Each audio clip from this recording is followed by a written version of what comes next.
Hello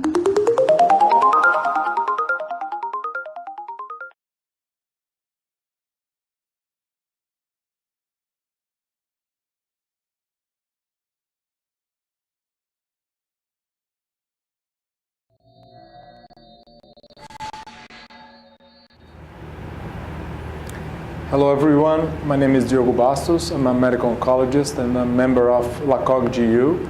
I'm here with Professor Laurence Klotz, who is Professor of Surgery of the University of Toronto. We are here in the 10th International Uro-Oncology meeting in São Paulo, Brazil.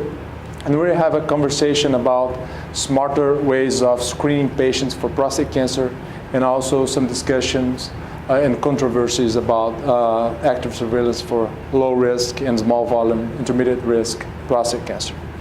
Welcome, Professor. Thanks very much. So, what are smarter ways for screening patients in 2019? I mean, how you counsel those patients?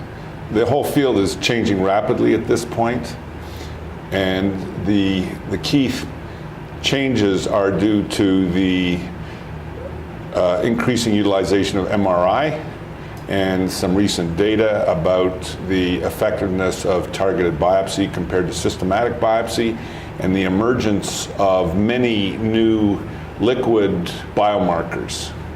And historically, of course, it's been elevated PSA leading to systematic biopsy, and as is well known, the U.S. Preventive Service Task Force and the Canadian Task Force both took a position about 6 years ago against screening. And due to overtreatment, overdiagnosis and overtreatment, and also due to concerns about the biopsy. So the U.S. Preventive Service Task Force has changed from a D, which is negative, to a neutral recommendation based on adoption of active surveillance.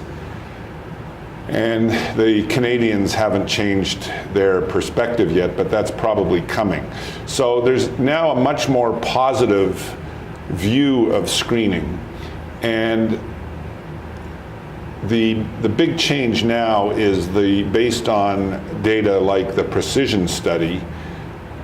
Increasingly, guidelines groups are recommending MRI as the next step in patients with an elevated PSA, and then a targeted biopsy. I don't buy that completely for several reasons. It's clearly an improvement. One is that the MRI resources that are required are going to be huge. And two, MRI is not perfect, and the data suggests that at least 15% of men with significant cancer have a normal MRI, so it may provide some false reassurance. The other strategy that's emerging is to use a secondary test. And these include tests, so you take a man with an elevated PSA, and the next step is to either do a blood test like PHI or 4K, or a urine-based assay. There's several now. The Select MDX, one that is coming is called the MIR assay, which is a urinary exosome microRNA-based panel, and there's several others, and to risk stratify and then refer the patient for the MRI. The third thing that's coming is germline testing. The appeal of germline testing is it's gotten very inexpensive, and it's one time only. Your germline status doesn't change through your life. So there's now color.com, which you can access from anywhere in the world online, relatively inexpensive, about $250 for the larger panel. And you register online, they send you a kit. The patient sends some saliva back and gets a report as to his BRCA status and cancer susceptibility. So that's another way to risk stratify, and the one time in a life is obviously appealing. A controversy is what the PSA threshold should be, because in my view, PSA is not going away. We're still going to rely on it. And there's a group in the States that's recommended a threshold as low as 1.5, which includes about 2/3 of men would be categorized as not at risk, and about 1/3 would go on to the next step. So that's capturing a lot of men as high risk. And my view is going forward, there's going to be a fairly low PSA threshold, probably more like 2 or 2.5. The next step will either be an MRI, depending on availability and cost, or one of these second molecular-based tests, then the MRI, and by the time it comes to a biopsy, you're going to know with almost complete certainty that that patient has significant cancer. So that's a much more appealing strategy. There's obviously a lot of issues in terms of cost, availability, the health economics of it. But what we won't have is a lot of men getting a negative biopsy, and then the issues of sepsis and other complications of the biopsy that have really given it a bad name. So exactly how it's going to be done in 5 years from now, I'm not sure, but it's going to be a lot different from the way it is today, and it's already changing. So in many countries now, the MRI is coming before the biopsy. Not yet in Canada. We're actually doing a trial similar to the Precision trial with some biomarkers involved and some longer-term follow-up. So we haven't changed to adopt MRI before biopsy yet, but it has changed in the United Kingdom, in a number of places in Europe. It's moving in that direction in the United States. Okay, very interesting times. So let's switch gears to discuss a little bit about active surveillance for low-risk disease. So what about patients with low-risk disease with several cores that are involved with the Gleason 6, let's say 4, 5, 6 cores, or even a young patient with intermediate, favorable intermediate risk Gleason 3+4, in, let's say 1 or 2 cores? How do you counsel those patients? Yeah, so I'd say there's a couple of very key points. The first, and probably the most important realization in the last, say, 5 years, is that Gleason pattern 3 has no metastatic potential whatsoever. There are almost no cases in the world of surgically managed Gleason 6 where you know the pathology is only pattern 3 that have had a recurrence and metastasized. So what that means is the volume of Gleason pattern 3 is not relevant in terms of the patient's risk of metastasis. It is relevant, though, because the extent of pattern 3 correlates with the likelihood of occult higher grade cancer. Now that really has been a significant issue in the pre-MRI era.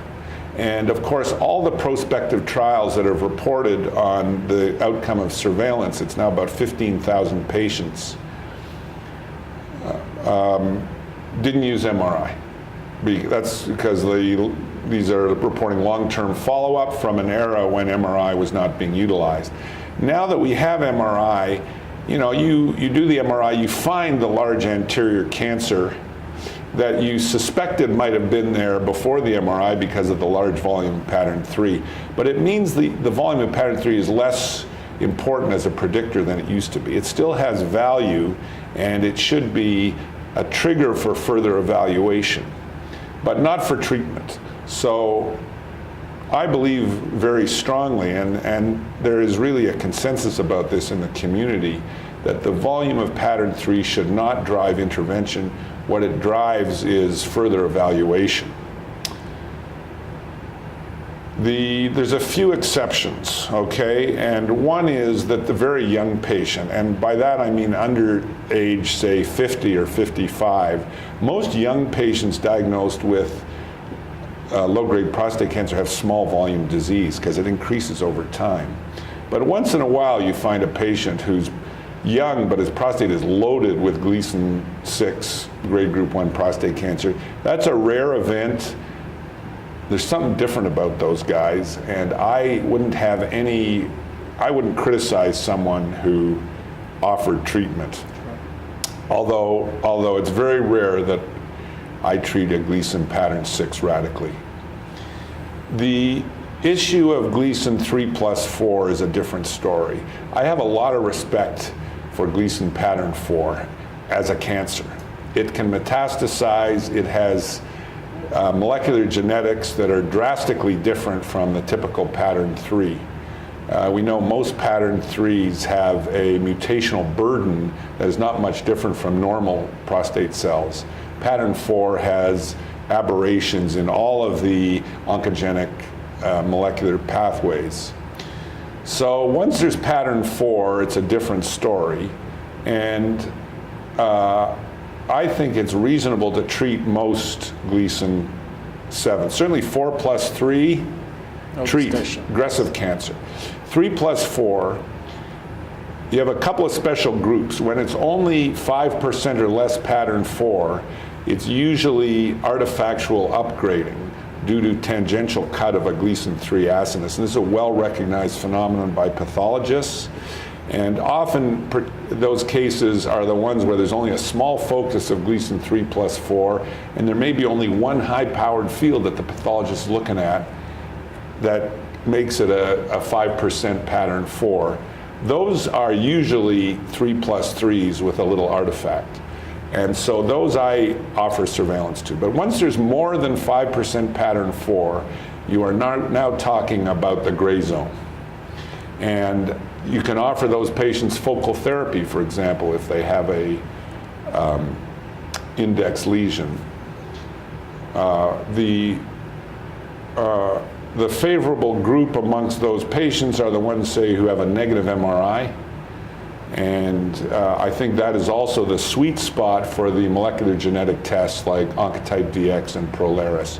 You have 3 plus, say, 10% pattern 4. You do the molecular assay, it gives you a favorable score. Very safe to monitor that patient conservatively.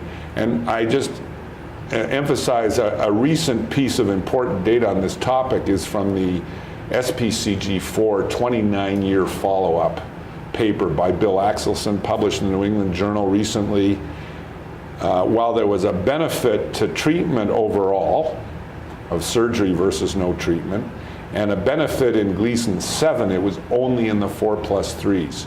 So actually, the Gleason 3+4 cases in SPCG4 did not demonstrate a benefit of surgery, which is really quite extraordinary and powerful piece of evidence. So we don't have evidence from randomized trials that radical treatment for 3+4 really makes a difference in terms of mortality. And therefore, I think that provides some additional support for the idea of conservative management. But with caution, it's a much different scenario as soon as there's elements of Gleason pattern 4 present. Okay, very interesting. Just one last topic. Actually, I would like to hear your advice on 2 of my patients. So I have a patient with metastatic CRPC who has several brothers. He has a very strong history of prostate cancer. One of his brothers, he has no prostate cancer, but he asked me what to do, if he should get MRI, how often he should be tested for PSA, other markers. And he has another brother who has recently been diagnosed with a 1-core Gleason 6, 30%, PSA is 1.5, normal MRI. Would you give, and all of them are BRCA2 positive. Yeah. So how would you counsel those 2 guys? So this is a rapidly emerging field, but I have changed my practice and really adopted much more widespread testing for DNA repair defects when there is a family history, particularly of metastatic disease. If you either have multiple individuals diagnosed with prostate or breast cancer, or you have death at an early age in one from metastatic disease, the testing has become so inexpensive and so easy to access. And so as soon as I hear there's any significant family history like that, I recommend to the patient that they get this testing, or I refer them to a medical geneticist. Now the problem is, in most of the world, including Canada and I'm sure in Brazil, access to these medical geneticists is somewhat challenging on a short time frame. So I encourage them to get themselves tested. They just go online, order the test, pay a couple of $100s, and and then get the data. Now the problem is, what do you do if they're positive? And I'm not a medical geneticist, but first thing is that the whole family should get tested.